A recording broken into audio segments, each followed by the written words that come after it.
Hollywood prostitute Divine Brown has written a book describing in lurid detail exactly what she did with Hugh Grant. The book sells for $25, but for $35, she'll show you.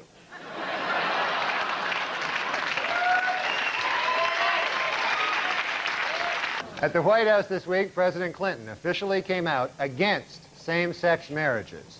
What's more, the president said he is not too crazy about opposite-sex marriages either.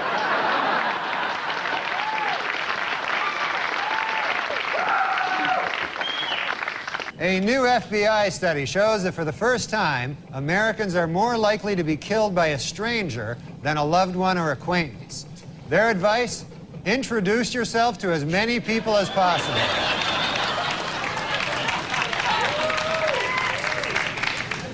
The American Academy of Pediatrics has released an updated list of unsafe baby products. Topping the list this year is the really, really, really, really high chair. Well, Dr. Jack Kevorkian was responsible for another death this week, this time a 58-year-old woman. She is the 26th of Kevorkian's patients to die since 1990. When are people going to realize he is not a good doctor? Do not go to this man. The richest girl in the world, billionaire Athena Onassis, celebrated her 10th birthday this week. What's it like to be the richest girl in the world? Well, to give you some idea, at the party, they had 2 cakes.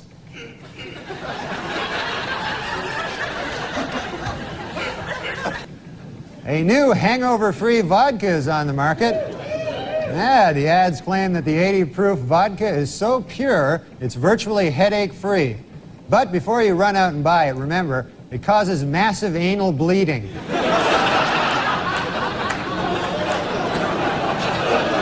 Julia Roberts told reporters this week that her marriage to Lyle Lovett has been over for some time. The key moment, she said, came when she realized that she was Julia Roberts and that she was married to Lyle Lovett.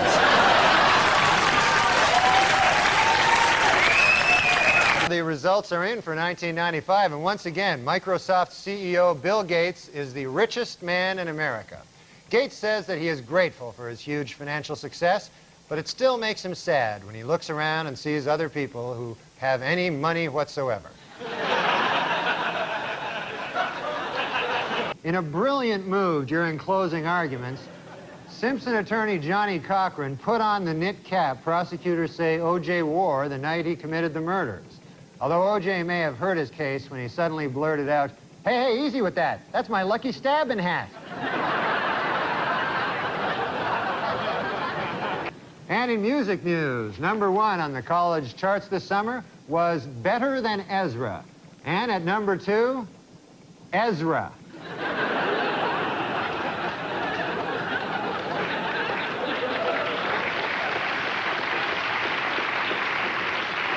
According to a controversial new biography, Elizabeth Taylor likes her lovemaking loud, rough, and frequent. Coincidentally, that's also how she likes to eat. Well, it's official.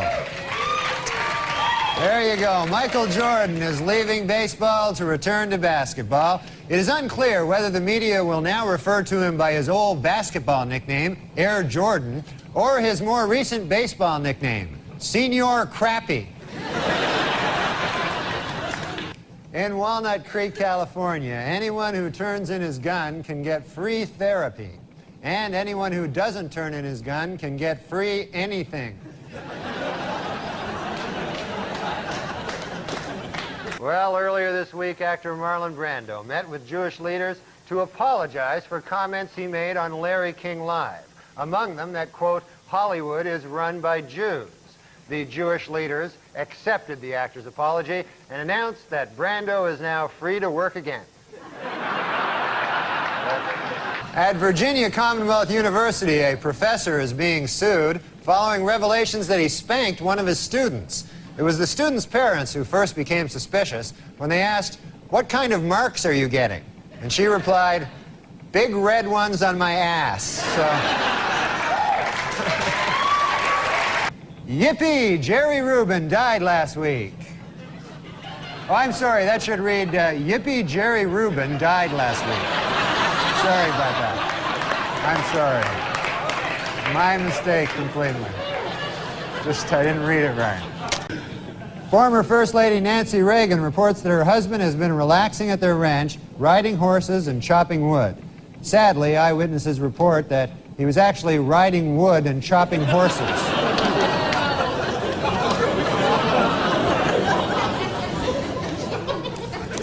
It was revealed this week that mass murderer Richard Speck, while serving a life term in prison, was videotaped with hormone-induced breasts, snorting cocaine, and having sex with a man.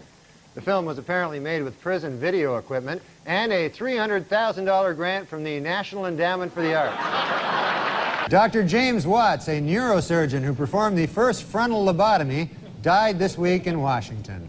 If you recall, a lobotomy involves drilling holes in the skull and then inserting and rotating a knife to destroy brain cells. What a genius. He'll be missed. Try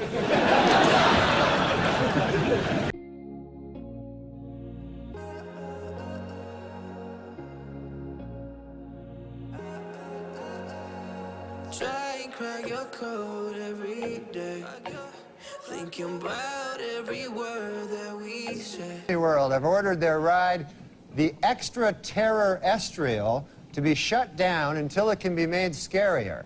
When the attraction reopens in 2 weeks, it will be exactly the same, but missing 6 bolts. Last week, during his latest trial on charges of assisted suicide, Dr. Jack Kevorkian startled a Michigan courtroom when he stood up and shouted, "This is a lynching." Everyone turned to look, and sure enough, he'd just lynched some old guy.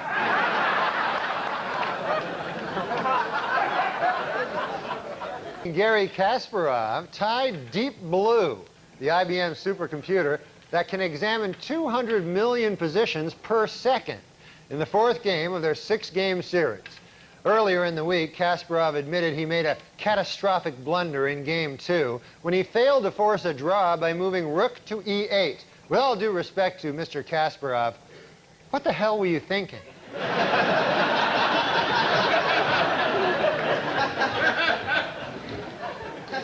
A French man who calls himself the Snake Man was arrested this week after climbing up the side of a Manhattan high-rise.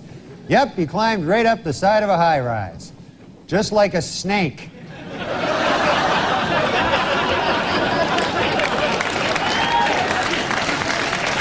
In North Dakota this week, a hunter narrowly escaped death when a pocket knife in his breast pocket deflected a bullet shot by another hunter. Man, you know we have too many weapons in this country when people are getting shot in the knife.